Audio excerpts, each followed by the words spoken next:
Coming to you, pre-recorded from the internet, it's Charming Extroverts. This is our podcast. We have a podcast. We talk about shit and we talk about stuff, but we mostly just talk a lot in our podcast. On today's episode, the private in public. So what I was thinking we'd talk about today, as we're talking about it now, is how life in the streets isn't the same as life in the home, if you may. I thought you were going to say in the sheets. I wanted to say the sheets, but I felt like it was aggressive.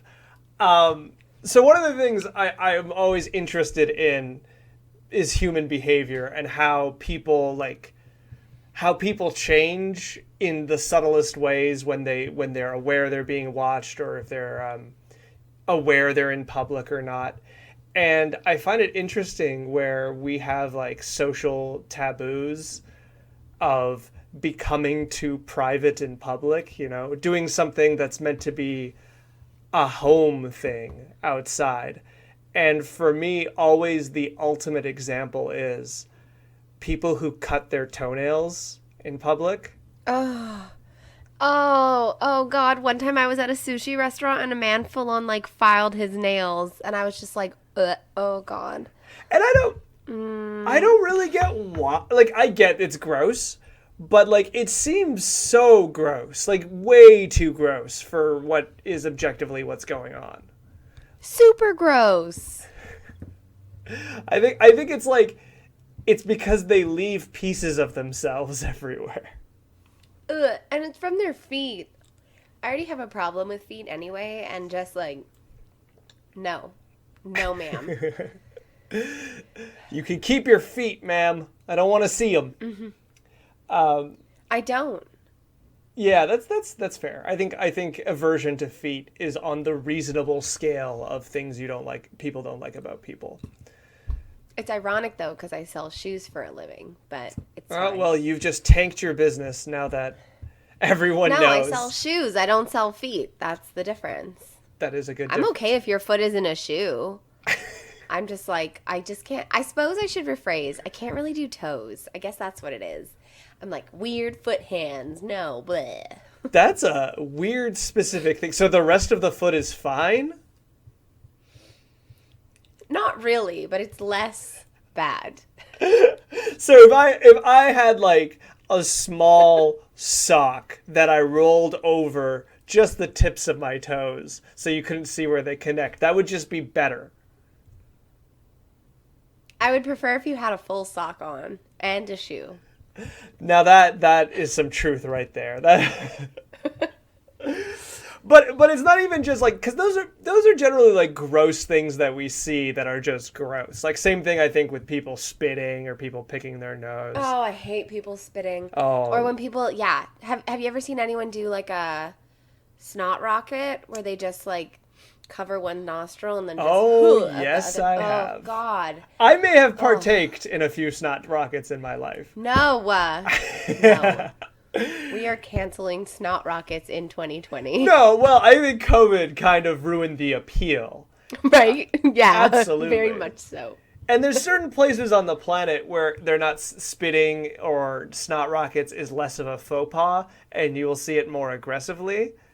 And people with delicate sensibilities, not that it's delicate sensibilities to be grossed out by it, but I've seen people shriek in terror to see someone spit on the street. I mean, I won't scream, but I'll be "Ugh," and walk around it. It's mostly just, I don't want to see your loogie. It makes me want to gag. That's fair. That's what that is. I do. But I also... Go ahead. Oh, I also work in an area of town where that happens frequently. Oh yeah. And so you just get tired and or used to it. But walking through that area, it's is it blood or is it vomit? Is it is it pee or is it water? For example, I had to clean off racist graffiti off our store this week. That sucks. Yeah, it was like, I mean, it wasn't very well done. It was written with a Sharpie, so it came off pretty easily, but it also was like a half swastika, and it just, it wasn't like, it was like, hey man, come on. But it's also an area of town where people are not quite in their right minds, and so they don't necessarily make very good choices. But anyway, all that to say, I was telling this story to someone, and they were like, whoa, that's crazy. And I was like, this is not the worst thing I've had to clean off of our step, though. No, absolutely not. So, I don't know. There are people that have very, very private moments in public. Absolutely. Let's just say. Yeah. On a short tangent, if you ever want to have a laugh, look at people who try to draw swastikas and fuck it up horribly. Like, it's the I think that's what happened. Yeah, it's like they're this... Now, I'm going to be presumptive here. They're the stupidest people on the planet, right? Like, absolutely. They're dropping Nazi memorabilia, so they're idiots. But they don't even know how to draw the hate symbols that they're excited to draw. Like, God damn. That was the thing. And it was like a swastika that kind of gave up on one side, and then he drew a circle around it, and then it kind of looked like a P. So like a real fascist. Just gave up halfway through. Yeah. But there was a man that used to, person. Well, they had a beard, but they wore high heels. Person. And they used to walk around and, like, this is going to sound so terrible, but in my head I always referred to him as Homeless Jesus, because he would also hand out, like, pamphlets that he had written on, like, sort of, like, 8.5 by 11, just plain white paper, and he would have drawn and written things. And he would leave them around, like, the university buildings, and he would hand them out to people. And so I think that actually, like, that's maybe who did it, because the handwriting was similar. Oh, isn't that a problem? Guess right? He's not so when Jesus after all. I don't think so, but there's a lot of problems down there. Yeah. I had a man call me a sheep for wearing a face mask. That's something, like, in private, in public, you know. We now have to be very careful about how we conduct ourselves, because, you know, we don't want to end up in, like, a world full of Karens and Kevins that are constantly harping on each other and, like, calling each other out on things. But at the same time, like, this man was very obnoxious, kind of. He just sort of, like, turned to his partner and was like, oh, these sheep wearing face masks. You know, it's a government conspiracy. And I just remember thinking, like, how many governments conspired to... Good pores. Sir, this is a pandemic. But anyway. But that's another thing. Like, I'll get on public transit and I'll be like, it's mandatory now to wear a face mask where we live on public transit. And people will... like, you know, the train dudes will be handing them out to people, and people will put them on, and then as soon as they get on the train, they take them off, and I'm like, bro, this is exactly where you're supposed to have it on, you idiots. They have goldfish and memory. I'm just like, that's rude. Like, that is rude. A lot of, when you were like, how to be it, like, in public and in private, I just kept thinking about etiquette rules. Oh, yeah.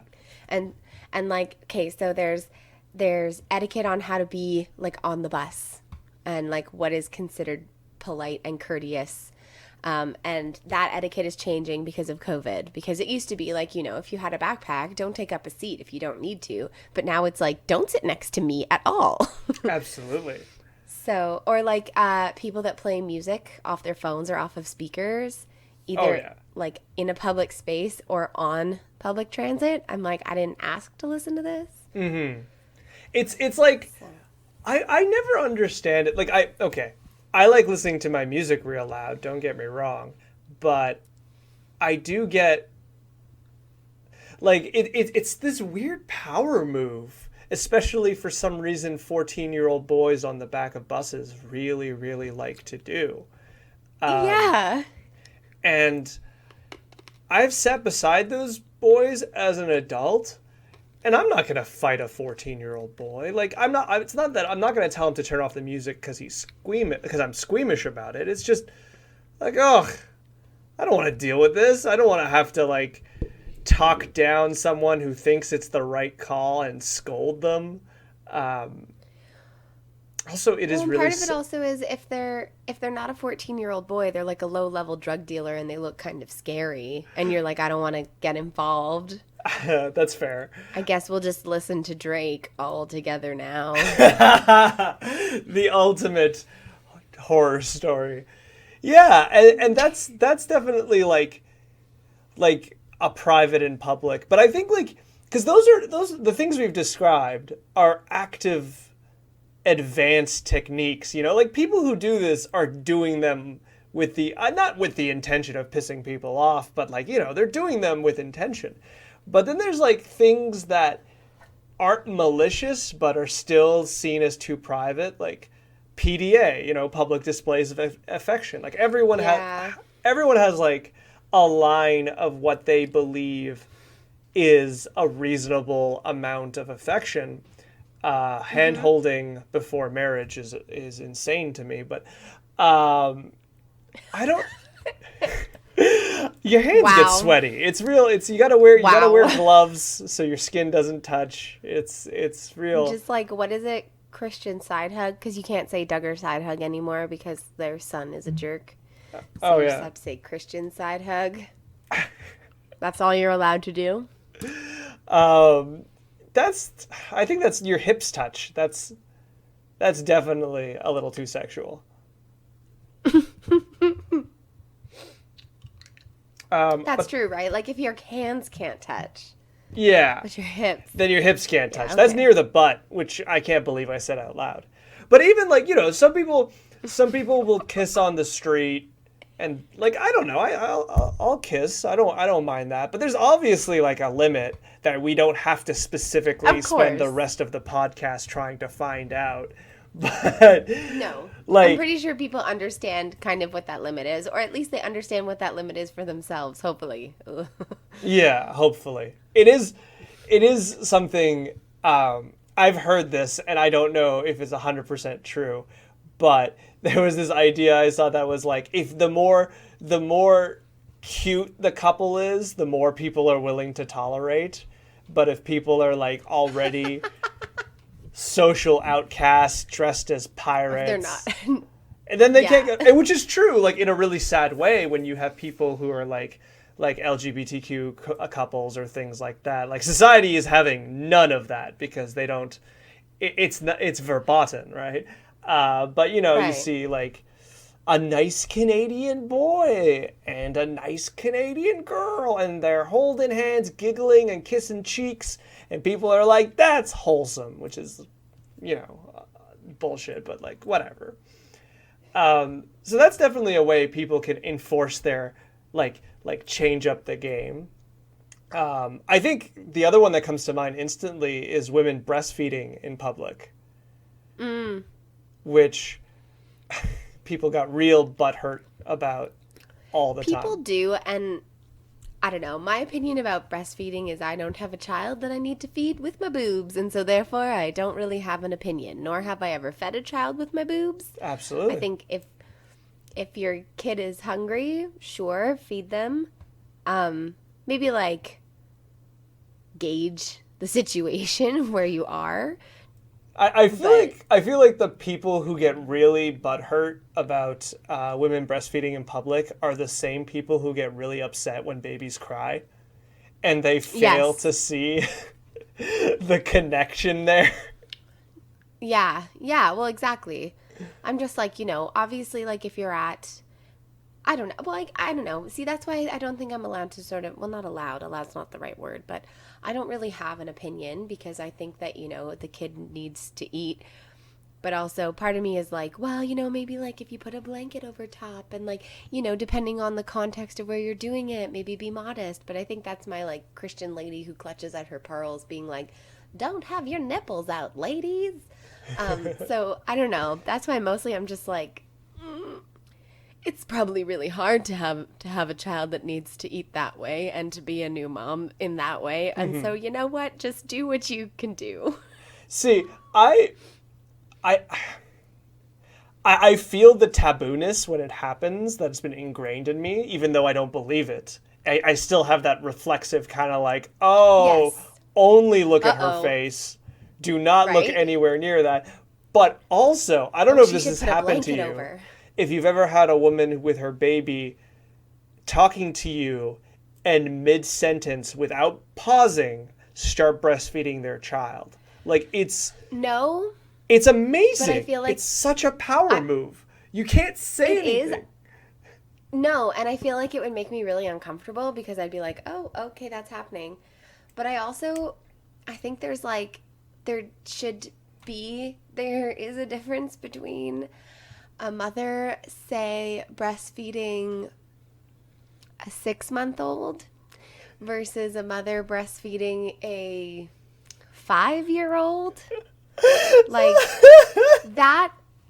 that kind of stuff starts to make me uncomfortable because I'm like, no. I've never seen. Is that a real thing that's still happening? That sounds like horror stories I've read, and not so much like.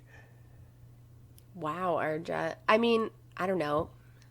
I feel like I've heard people talk enough about it. There are like kids that are breastfed well into too far. Like, I don't think you even need to Too hold the old. kid anymore. The kid just grabs their step stool that they carry around. I'm like when they can stand up by them. No, just solid foods. So that's kind of where I start to get a little bit like, oh god, I need to leave. Oh, But, good. Let me just write down as that's your line for breastfeeding, right? when the child looks too old to be breastfed, that's when I'm kind of like, oh, yeet. So Yeah, that's fair. I can understand why. I can also understand though because What if they were using like a of pump? people I know. Like, what if they were using a that's pump? just like that's kind of weird because the pumps are see-through, so you can see a little bit more. So I don't know. I think it would depend on the woman. The pump is different. I think the pump is more like maybe, yeah, your boobs hurt, but you could just go and do that in a bathroom. It's one thing to actually be feeding a living child, though. Like, do you know what I mean? Yeah, that's a that real awful? statement. Is that awful for me to say? No, I don't know. I think it's funny that you and I are talking about this subject that we have no experience in. Well, that's kind of where I'm like, oh, I mean, to be honest, I don't really care what to do either way, just so long as like everyone's comfortable and happy. But I think I would, if you were to like rate them, I would feel most comfortable just like, normal. I had my baby within however, reasonable amount of time and we're breastfeeding. Mm. And then like after that would be pumping, which I'd be like, oh, okay, it's kind of weird though. Like, breast pumping to me in public is kind of a bit more like cleaning yourself. But again, I've never experienced it all. I don't know. It just seems a bit more, a little less appropriate to do in public. But then the most one that would creep me out is if the child was like way too old to be breastfed. Mm-hmm. That would make me feel really uncomfortable. See, but I would just leave. I think it's funny because, well, like the next thing of people doing stuff in public that's kind of weird is I think of people peeing in public, and I would never be fazed for an instant, no matter who started to pee. If my dad started to pee in public, like in a corner, right? I'd be like, no, that's an aggressive move, but whatever.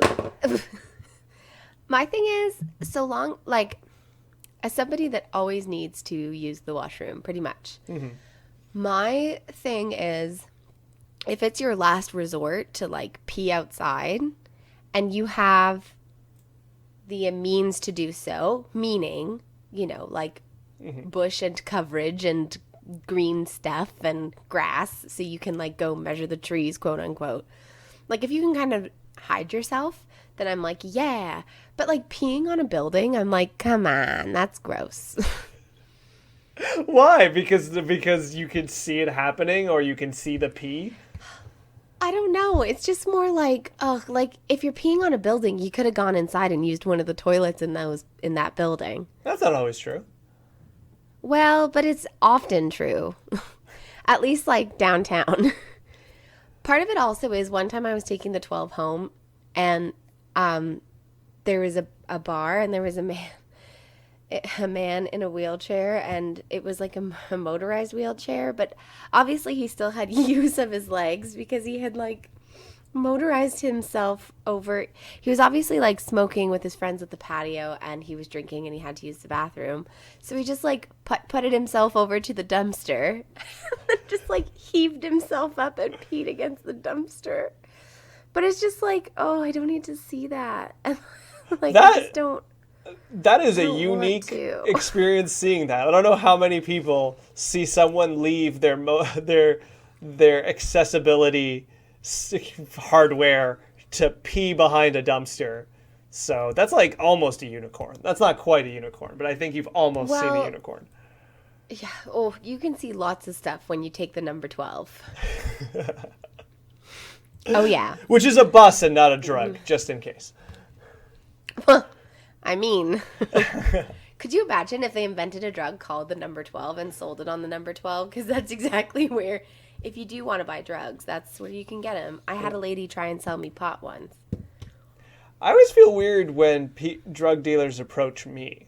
I always understood it as you stay there looking sketchy, and if I kind of awkwardly meander towards you, you know it's game on.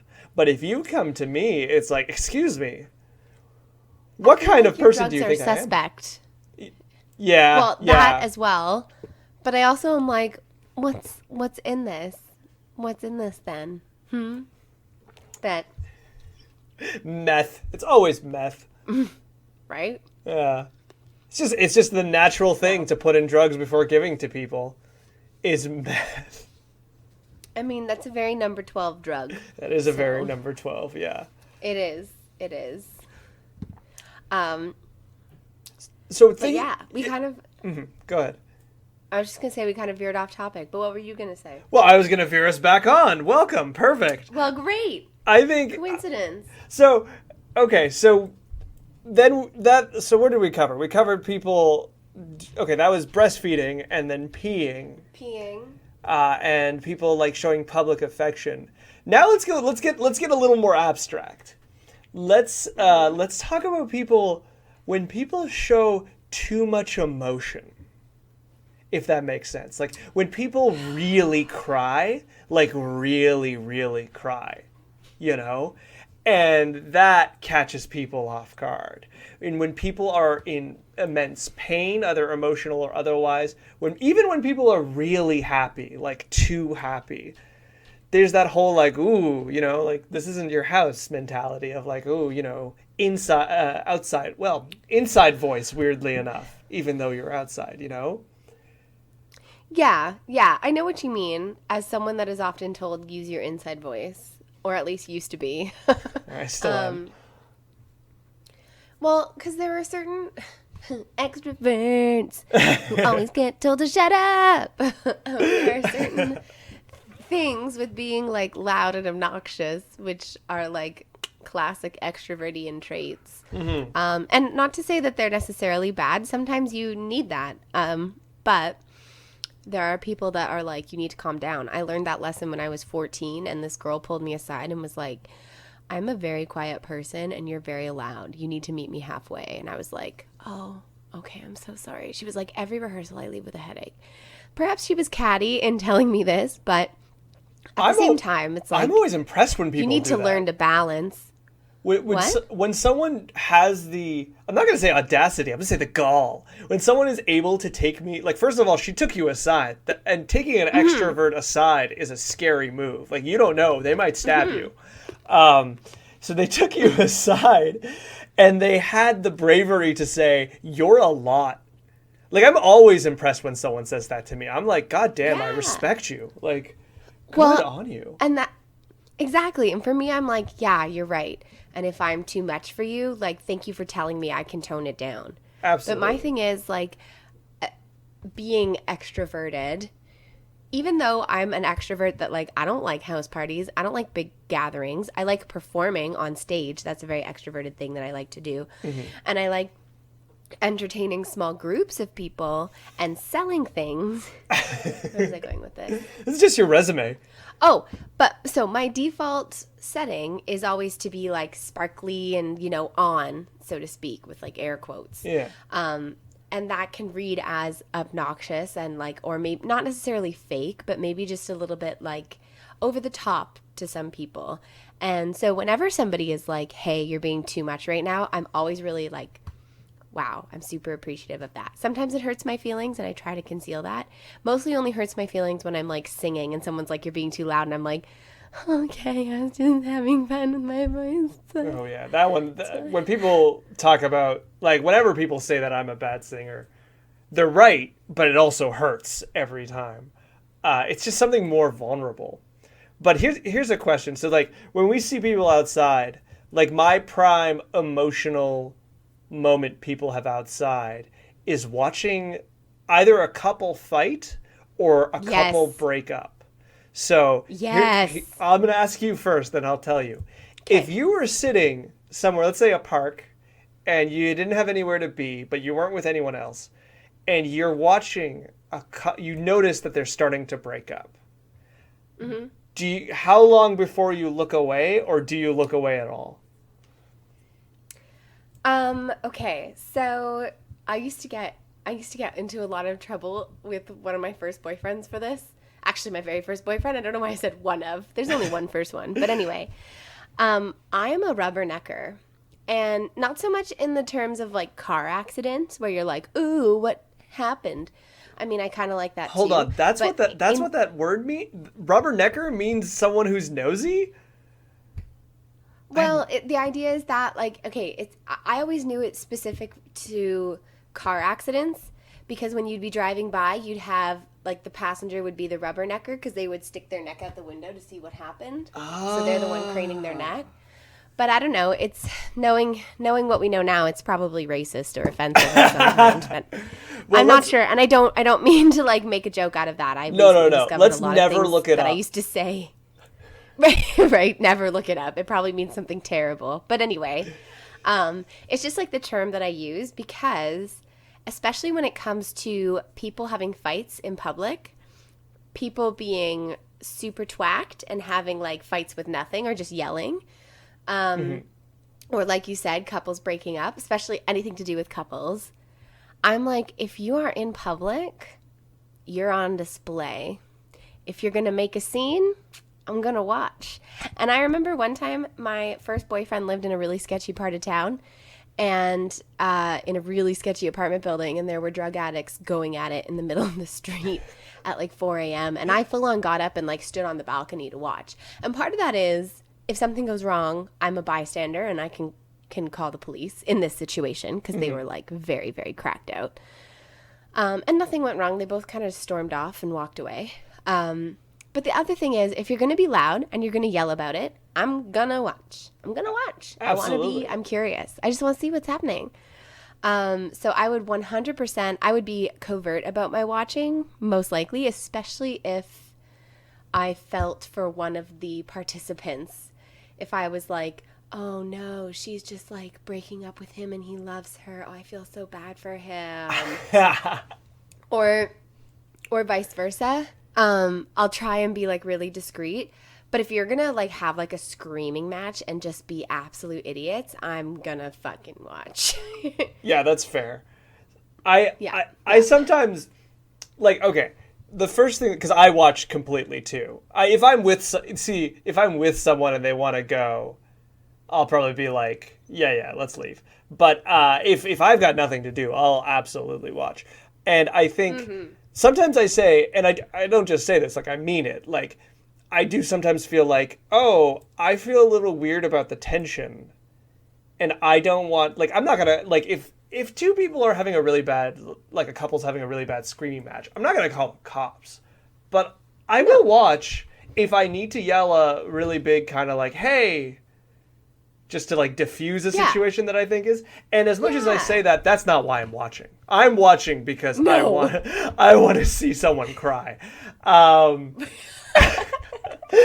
think thinking of it like in a way my extroversion.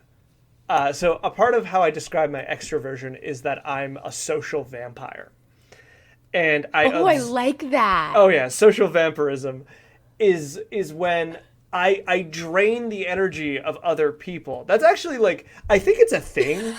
There's What We Do in the Shadows is an awesome movie, but also now a TV show, and they made it's about vampires existing in real life and just being awkward in reality TV, but social vampires are those really annoying people who drain your energy by droning on and on and on. And I'm not like that. Well, I might be boring. I can't know for sure. But when I'm around people and they're expending energy, I feel like my energy levels are going up. And I generally feel the more energy they expend, the more energy I have. Like, if you're going to have a dance off with your friends, I'm on cloud 9. If we're going to sit around and chat and someone starts talking about something that's very emotionally hard for them and they really let it out, I feel that catharsis. I feel it, and like, I don't want to feed off of it like a parasite, but like I feel the energy, So and that's why everyone should go to theater. Absolutely. Plays. Absolutely. Because you could feel that. But my thing is more like I understand that feeding off of that. Let's but not for me, call it's it that. More like when people, well, like social vampirism. I know, but like when you say feeding, I start feeling like I don't touch these people. I'm No. very respectful. Energy, feeding off their energies. Let's say. Thank you. Because like I find I hope that I don't drain people, although that could be a possibility. But I definitely like feed off of people laughing at me and finding me funny and enjoying my jokes and thinking I'm entertaining and so I can understand it from sort of that point of view. But I'm also the same way. Like I'm like, yeah, feel your feelings, bitch. So it's both. Like that's why I like plays. Absolutely. Like I do even I think it's just like I brought up the social vampirism because it's a lens that I see my life through because I find it hard to untangle it sometimes because with you whenever people are emotional in an honest way, they have my attention. Like cuz I think the moments when people are honest with themselves enough or at least act on their emotions are the best parts of life because they're few and far between, and you learn so much about people in those moments that I love those moments, but it could be just like they're also the most feedable or fertile. Ugh, this is gross. Ugh, that's not good. I don't like that. I don't like any of it. But I know what you mean. I feel like humans really empathize and sympathize with people that are vulnerable. And I think that's what you're feeding off of. And it sounds terrible to say that you love when people are vulnerable around you because it energizes you. That sounds so bad. But I understand what you mean. It's a way to connect with people for you. Absolutely, yeah. Like seeing somebody be vulnerable stirs something in you that relates to them. So that moment I can understand that. Yeah, and it doesn't like I would never say this precludes me because like I feel the same about myself. I think some of the greatest and most like honest and changing moments in my life are always at the point that you're going to cry and you're trying to hold back tears and it's absolutely and they're coming and you're like no I'm a grown up, I'm not going to cry. I find that whatever I say next often is the right thing to say to myself, if nothing else. Like, and so like when I see that, I have that moment of like, you go girl or you go boy, like expressing yourself like that outside. But at the same time, I want you to say something real fucked up. Like if you turn to him and say, you can't keep fucking my dad, I'm gonna be like, wow, this is amazing. No, I absolutely understand that. That's one of the reasons why I watch Intervention. It's really terrible to say, like absolutely terrible to say this. I really like to see if their drama warranted their drug addiction. Oh my God. Sounds really bad, but because usually in the end, the family at least has a cathartic moment together where everyone reads their letters and they cry and they kind of get out feelings that they maybe haven't said for years and things like that. And so usually there's a happy ending attached to it. But I understand what you mean, because you're like, I hope that what he's going to say is going to be so terrible. And that's like, I'll watch Intervention and it'll be like, Cheyenne was a great girl until she turned 14, and then everything changed. And I'm like, what is it? What's it going to be? What's it going to be? What's it going to be? And then they're like, she didn't think she was pretty. And I'm like, oh, no, that's no reason to have a heroin addiction. I think sometimes they're really, really bad. That's also, by the way, our alternative, should have been our alternative podcast is... I'm about to say something I do that's really terrible, but then try to justify it after. Right? And frankly, honestly, yours I feel like of all the terrible things to do, like part of it is you signed up to be on Intervention. You're putting your dirty laundry out there. Yeah. I'm gonna sit here on my couch and armchair judge you. And to be fair, but I would never say these things to your face. What I thought you were going to say was going to be much worse too. You know, I thought you were going to watch it and you're like, my favorite part is when they relapse. Like that would have been. No, absolutely not. There's only been one intervention where the guy, I think like he walked into the intervention, saw what it was, turned and left, and like that was the end of the episode. They never found him again, and his trauma, I was like, yep, you do meth. Yep, I don't know what, yep, yeah, no, if that's what makes you happy, if that's what gets you through. Yeah. Because, if you're not ready for the therapy to deal with your problems, then, yeah, yep.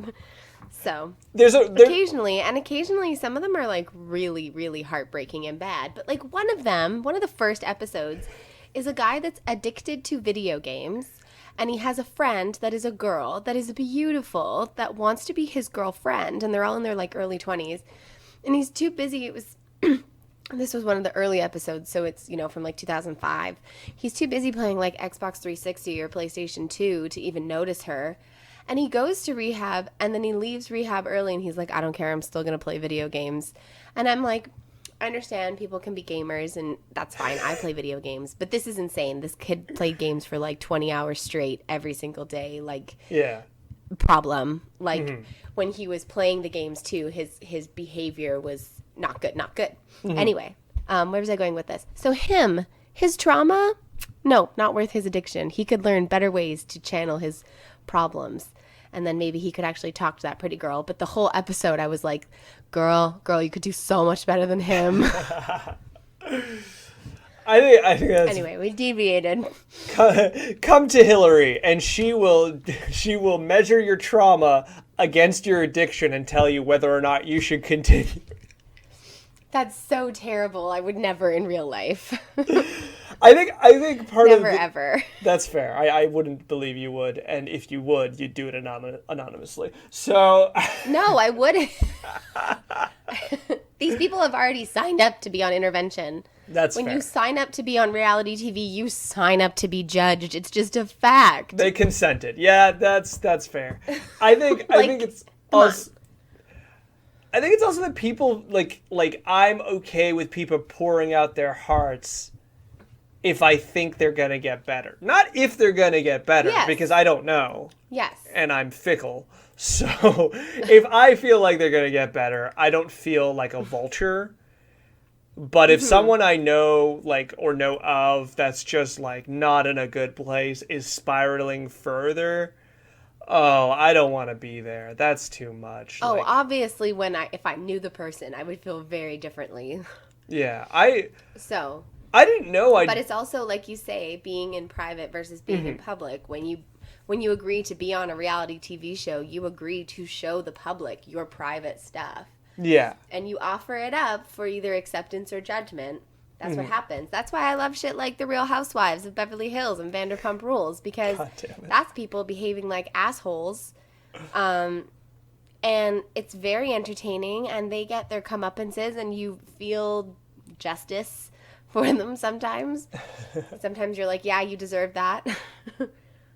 Yeah, that's you keep that to yourself. I don't know. I can't watch that shit. I find it too produced, among other things. But before we just talk about reality TV, there's one more element of public-private that I really want to talk about, and that's the bending of this rule is when people when people invoke the private in order to like empower themselves, for good or evil. But like, I think like the easy example was when I said earlier, like, women who breastfeed in front of you aggressively, like that's a level 10 power move, and I respect the shit out of that. But I mean, like, when people manipulate their surroundings, like in the same way, I don't want to use this comparison. That's too dark. Okay. Let's say instead, when people know what will make them more visible, for better or for worse, in public, and use that like in order to avoid something or to get something. Like when people cry, you know, like really badly in public, or when people, you know, they invoke this thing to gain more space. I think of it a lot with panhandlers, or the quote-unquote homeless. I don't want to generalize here, but I might accidentally. Where people, so people who are perceived to be homeless are given very little status and very little physical space in our society. We are absolutely comfortable cramming, like the problem is like, people will walk a wide berth around them on like the side of the street, but if that's just because they feel like the homeless person shouldn't be there. But if you took that same perceived homeless person and crammed them into like 2 foot like corner, no one would bat an eyelid, right? They'd just be like, well, that makes sense. That's where that person belongs. But then homeless people, perceived homeless people, use techniques that I've noticed to kind of gain more space and more power by invoking the private. Whether like, and not always things like cutting their toenails or having those like really what people might think as gross moments, but they could be like crying, sobbing, having their pets, showing big affection to their pets, or like, you know, having a breakdown. And I'm not saying they're doing this maliciously or purposely, but these are things that they do, and I think it does two things really effectively. One, it gives them power back. All of a sudden, by invoking the private, they're kind of given, all of a sudden you want to give them privacy, which gives them status. And the second thing that I think is incredibly powerful is it humanizes them. Because people are so used to looking at people who are on the street like animals. To see someone there have a human moment, even if it's just, you know, like fucking cutting their toenails, or like dressing a wound, or like, you know, something that, yeah, maybe on a cleanly side is really gross, but like it makes them a person for whatever length of time. And I think that's crazy. Or like homeless people who have dogs. Yeah, and you care more for the dog than them. But when they love their dog, when you see them like get scared that their animal is going to be taken away from them, that's the moment I always like, it blows. Oh, that's so sad. Absolutely. I remember I lived in China for a while, and I remember the homeless population in the places I lived was very hidden in strange ways. Like, you didn't see people panhandling very, very often, but you would find yourself in a community like that. You're like, oh, this is a poor district, and you could believe what you were seeing were homeless people, but they didn't have the signifiers, or who call back, that we North Americans kind of see as that. But I do remember this one lady, and I'll never forget it. I was out I was out sitting down, and this woman came with a bowl, and she like placed the bowl in front of me and stepped back and started like really aggressively bowing and like really making herself small and meek and vulnerable. And I don't mean this in a bad way, but kind of pathetic. Mm-hmm. And I was like, that's some good shit, man. Like that's it would never work on me because I just don't. I'm more fascinated with the display. I'm like, that's some good game you're stringing along. Like, I'm just excited for you, but I don't want to give you money. But I looked at that, I was like, that is fucking genius. That must be so effective on foreigners here, you know? Like, it puts them in a situation they can't run away. A lot of them already have a language barrier. Yeah. And so you are making yourself into a person in front of this person by doing something that, for at least I'm going to say Western sensibilities, is incredibly private, you know? Yeah. Well, I don't know, because I sometimes see the other side where it's like when you see the same people over and over again, you can sort of become wise to their tricks. Oh yeah, of course. Like there's so sometimes that gets a little bit hard too, because it's like I understand that I feel like it humanizes them, but in a different way. Mm-hmm. But I know what you mean. There are some panhandlers in the market that are like extremely sympathetic. Mm-hmm. And you want to help them, but then there are others where you're like, nah, man, I know your game, and like where you, Arja, can be like, wow, great gimmick you're doing here. For me, it's just like, come on. I might just say the thing that I like it, but I'm going to try to explain it. Even when you say that, I think it humanizes them because it makes them more than just. So when someone is pulling a con, absolutely. Yeah, you have to deal with them like they're actually a thinking, breathing human being. It gives them agency, because the people who are the people who are just pathetic and sad. And once again, I don't mean pathetic as in I think they're pathetic. I mean, like, I don't know how to describe that. Like fulfilling the signifiers that we associate with pathetic, whether or not they are performing pathetic. Yes, that's a good way of putting it. So they're sitting there, and we have this impression that the person is there, or the person's moment that they're having is because of what has been done to them. So we rob them of their agency. But when I know that person's faking it, at least they have that, you know? Like, I know that they have the conscious decision to pull that con, or, you know, like, all of a sudden they're closer to equal than they were before. Yes. I'm just thinking of like the specific examples of people. There are a couple of people that I see that are Wieners? There isn't even a con there. Yeah, like they're just awful. Mm-hmm. And I feel really kind of bad saying that, but like I've literally given one specific man food and watched him like throw it in front of me because he doesn't like whatever it is. One time I offered him half a pizza and he said he didn't like Italian food. Oh, I've dealt with people the exact same thing of I offered sandwiches and they're like, what's in it? And I get that. That's shitty. Also like, just offer someone else the food next time, right? Like, oh, absolutely. And that's what I would do. Like, now I know that guy, don't try and help him. He doesn't want the kind of help you're willing to give. Mm-hmm. And like, so I can understand what you say, like, even that kind of humanizes them, but it also kind of vilifies them in a way, which I think is really unfortunate, because I'm sure that if that man was sober and clean, maybe he would be a nice person. But he spends most of his days trying to feed an addiction, and so he's not. Or he might be mentally challenged or mentally unwell, and so he doesn't really know what's going on.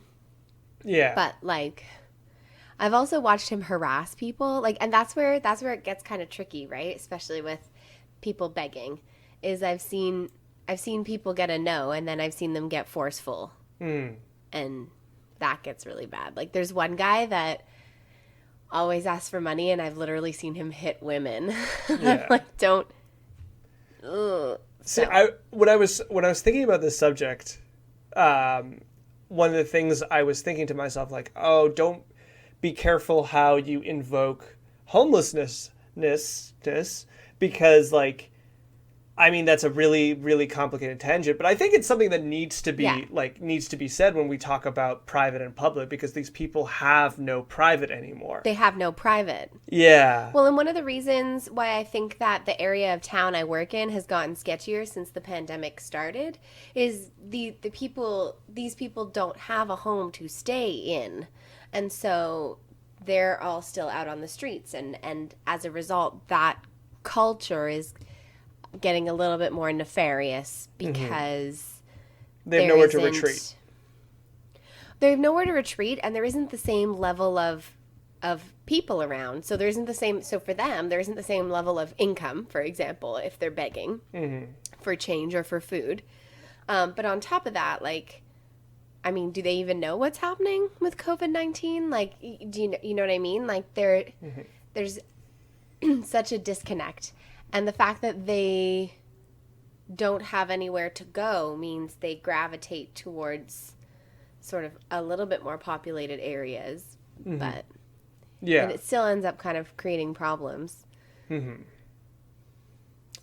defund the police. Absolutely, defund the police. So we can fund this kind of stuff. Yeah, defund the police. And fund so these people can get houses and help and things like that. Right? And then they can maintain a private life in private. Because I do think you're right. That's a big part of, I think, when you are homeless. Like, we used to participate in this thing called the Shoebox Project, which was sort of like around Christmas time. It was shoe boxes filled with gifts for women. And not like toothpaste, toothbrushes, shaving cream. Like fun stuff, like makeup and nail polish and socks and hats. Like nice things to make people feel nice. And so that kind of thing is like, here's at least, you know, maybe your worldly belongings are in a shopping cart, but here's at least a makeup bag where you can keep your makeup. Yeah. That kind of thing. Absolutely. Anyway, we kind of got off there, but no, I think that's a really interesting way of looking at the applicability of these kind of ideas, because someone needs to feel safe, someone needs to feel private, someone needs to have stuff that they can do. Like your private life can't be a square with a bed in it. You need stuff to do in it, right? And having the tools, whether it be literally makeup or just like being able to clean yourself. Or a book of crosswords. Absolutely, yeah. And I think, well, sometimes I think too, it's like, look beyond the necessities, because that's often what people most give and donate. It's things like, yes, you know, it's nice to have a toothbrush and toothpaste, but it's also nice to have a notebook that you could write your thoughts in. Like, just kind of that extra level of humanity. Absolutely. Like, here's a novel you can read. Yeah. It might be the only book you have, and you might read it 85 times, but it's your book that you can read. Absolutely. I think also something we've dodged that kind of snakes around this in weird ways, and I think we should dodge, at least for now, is how social media plays into the private and public, and especially how it plays with people who are homeless and otherwise. Because I notice people who panhandle have phones. I don't think that's a bad thing. I do hear some people getting upset about it, as if they could. I don't know. You go to like TELUS or whatever bullshit company, and they're like, "I'll give you a phone for free." It doesn't mean you have money. It means you have debt. But whatever. Yeah. Well, and I think it's important to distinguish. Not all panhandlers or beggars are homeless. Absolutely. Some of them are on ODSP or are on welfare, and they panhandle to subsidize their income. Yes. And so those people, I find, I've seen those people have phones. But also, and this is a generalization and is probably horrible, but I see it happen, so it's just what I see. But a lot of these people also commit small scale crime that requires them to have a cell phone, like drug dealing. Yep. But the thing is, what makes that complicated is that you do need an address to get a cell phone, but you don't necessarily have to live at that address, I don't think. No, I'm pretty sure they don't ask you to prove that.